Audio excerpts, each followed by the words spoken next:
মুরব্বী বসেন, আপনি ওখানে বসেন, আমি যে চেয়ারে বসছি ওই চেয়ারে বসেন, যান ওই চেয়ারে বসেন, ওখানে বসেন, এইখানে বসেন, এইখানে বসেন, বসেন।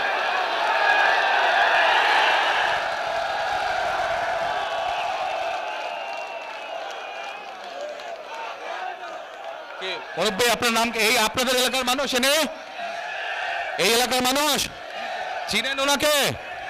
আচ্ছা মুরব্বী আপনার নাম কি? শফিকুল ইসলাম। এইদিক শফিকুর রহমান। আচ্ছা, আপনি কবে গেছেন হজে না ওমরায় গেছেন? আমি উমরায় গেছি 5 বছর আগে। 5-6 বছর ওমরায় গেছেন। আচ্ছা, তো ওমরাতে যখন গেছেন আপনি ওমরা কোথায় করেছেন?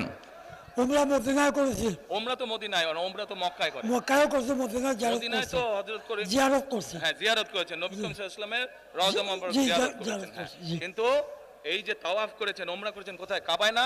কাবায়। আচ্ছা, আপনারা সবাই শুনতে পাচ্ছেন আমার কথা? এবার মন দিয়ে কান দিয়ে শুনবেন। আমি ওনাকে একটা প্রশ্ন করব, দেখি উনি কি বলে।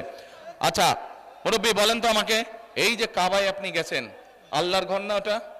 ওটা তো আল্লাহর ঘর। আচ্ছা, ওটার মালিক কে বলেন? আল্লাহ। কিসের মালিক? আল্লাহ। দুনিয়ার মালিক আল্লাহ, কাবার মালিক আল্লাহ। কাবার মালিক আল্লাহ, আল্লাহ। দুনিয়ার মালিক আল্লাহ, আল্লাহ আমাদের আর মালিক আল্লাহ। কিসের মালিক আল্লাহ? আমাদের মালিক আল্লাহ, রিজিকের মালিক আল্লাহ, সব কিছুর মালিক আল্লাহ। ঠিক আছে কথা? কথা ঠিক আছে? তার মানে এই দুনিয়া, এই যে সূর্য, এই যে চাঁদ উঠবে একটু পরে, চাঁদ সূর্য পৃথিবী যাই দেখি আমরা, সকল কিছুর মালিক কে? আল্লাহ রাব্বুল আলামিন হচ্ছে সকল কিছুর মালিক।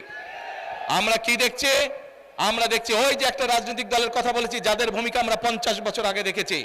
আমরা দেখছি এদের কিছু কিছু সদস্য আমাদের নিরীহ মা বোনদের বাসায় গিয়ে গিয়ে, মা বোনদের কাছে গিয়ে কিসের টিকিট বিক্রি করছে?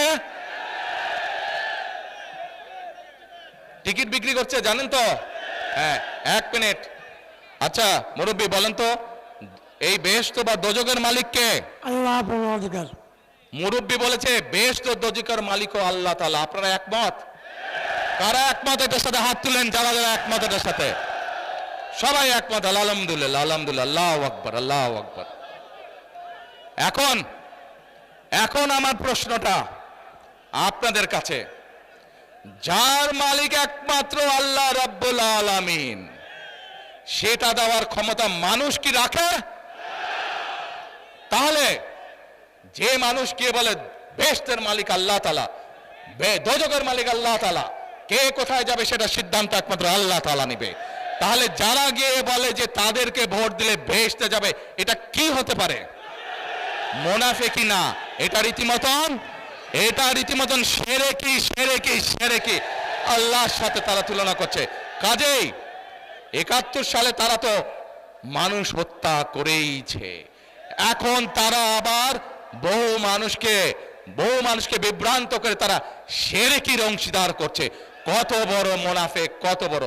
তাহলে চিন্তা করেন, যারা এই ভোটের আগে আপনাদের ধর্মে, আমাদের বাংলাদেশের মানুষের ধর্মীয় অনুভূতিতে আঘাত করে মানুষকে ঠকাচ্ছে, এরা যদি কোনোভাবে, আল্লাহ মাফ করুক আল্লাহ না করুক, কোনোভাবে যদি ক্ষমতায় যেতে পারে, এরা কিভাবে মানুষকে ঠকাবে চিন্তা করেন।